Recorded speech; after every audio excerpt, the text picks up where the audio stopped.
অতিরিক্ত ব্যস্ততা দেখানো মানুষদের সাথে কখনোই সম্পর্কে জড়াতে নেই। এরা শুধু নিজেদের সময় সুযোগ বুঝে সময় দেয় কিংবা কথা বলে।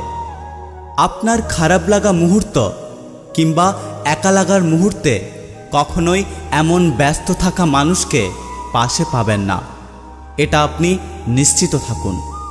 অতিরিক্ত ব্যস্ততা দেখানো মানুষ পৃথিবীর অন্য ক্ষেত্রে ঠিকই সময় পায়, শুধু সম্পর্কে থাকা মানুষটাকে একটু সময় দিতে কিংবা যত্ন নেওয়ার সময় পায় না। ইচ্ছে করলে শত ব্যস্ততার মাঝেও প্রিয় মানুষটাকে সময় দেওয়া যায়, কিন্তু আপনি যদি মানুষটার কাছে প্রিয় না হন তবে সে কি করে আপনাকে সময় দেবে? যে মানুষটার কাছে আপনার প্রায়োরিটি থাকবে সেই মানুষটা শত ব্যস্ততার পরেও আপনার অন্তত খোঁজটুকু হলেও অবশ্যই নেবে। আপনি খেলেন কি না, সুস্থ আছেন কি না, কিংবা আপনার খারাপ লাগছে কি না জানতে চাইবে। কথা বলার সময় না হলেও অন্তত একটা মেসেজ করে হলেও জানতে চাইবে। কোনো গুরুত্বপূর্ণ কাজে ব্যস্ত থাকার পরেও আপনার কল পেয়ে কথা বলার সুযোগ খুঁজে বের করবে কিংবা অত্যন্ত ছোট একটা মেসেজ করবে।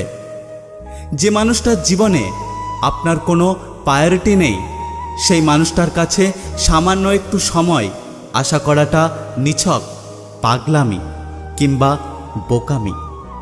অতিরিক্ত ব্যস্ততা দেখানো মানুষ আপনাকে কখনো সময় দেবে না, বরং তার কাছে সামান্য একটু সময় চেয়ে চেয়ে এক সময় মানসিক রোগী হয়ে যাবেন আপনি, আর একাকিত্ব হবে আপনার সঙ্গী।